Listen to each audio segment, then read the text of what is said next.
Hey guys, it's General Heat here. How's everyone doing today? So, for today's video, we are going to be taking a look at the game called Call of Duty Phantom, which was the code name for the early in-development build of Call of Duty Advanced Warfare for the Xbox 360.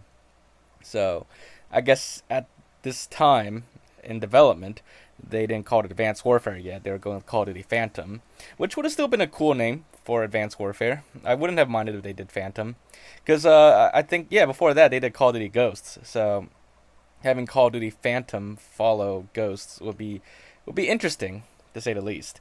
But anyways, let's take a look at this build and see what's in this early in development build.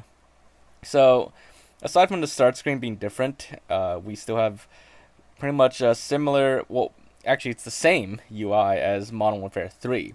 If you remember Call of Duty NX1, the canceled Future Warfare build, that game used Modern Warfare 2 as the base and had the same like main menu system and a lot of like leftover assets.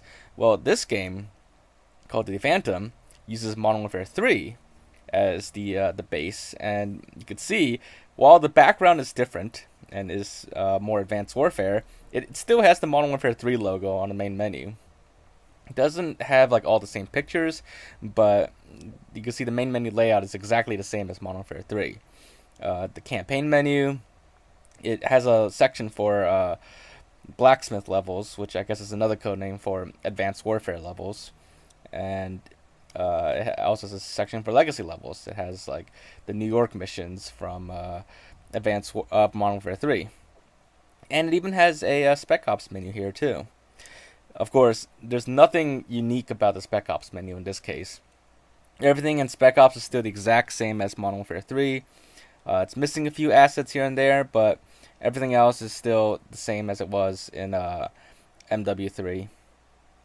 So, yeah, I mean, none of these missions work though for Spec Ops, so I'm not going to try starting them up.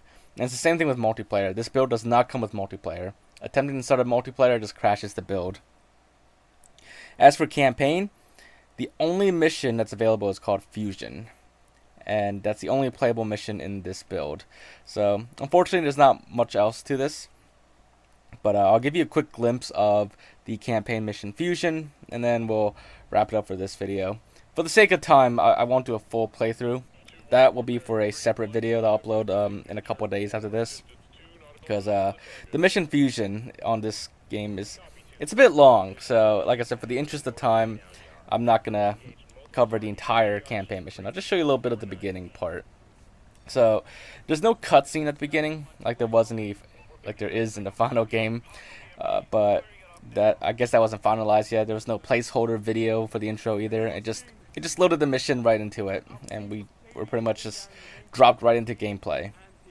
So, the I actually it's been a while since I played Advanced Warfare, so I don't remember like how much has changed. But I know visually speaking, like this is actually like pretty good. It's not finished, and you can still tell there's a lot of unfinished portions to it. But at the same time, a lot of it also is pretty close to the final version, because I do remember this mission, and I know like there's still a lot that's like different. But what makes it like harder for me to remember is I didn't really play the 360 version that much.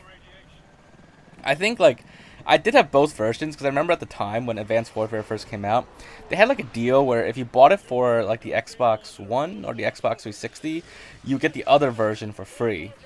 And I did do that deal, but I think I mainly played it on the Xbox One.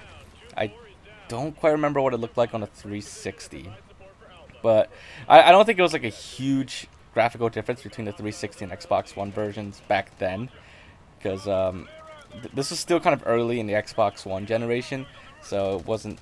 It was during like a time where like games that were cross generation, you wouldn't see like a huge difference between them. But either way, like this mission is pretty complete, like pretty finished, I'd say. At least it looks pretty good for an in development build. But there are still some things here and there that aren't finished yet. And throughout the mission, I noticed there were several weapons that were also left over from MW3. Like you'd have enemies using P90s and stuff like that, even though those weren't actually used in Advanced Warfare. So definitely still a lot of like mix between Advanced Warfare and MW3 at this point in development. But yeah, that's basically it for this build. It's a pretty simple build compared to NX1. It's just one campaign mission. The main menu is somewhat unique, but still has a lot of leftover MW3 stuff. And unfortunately, there's like nothing else. No Spec Ops missions we can try out. No multiplayer maps to take a look at. It's just the main menu and one campaign mission. But hope you guys enjoyed this video and found it to be interesting. If you did, make sure to leave a like, leave your thoughts and comments. And if you haven't already, make sure to subscribe, and I will see you all in the next video. Bye, guys.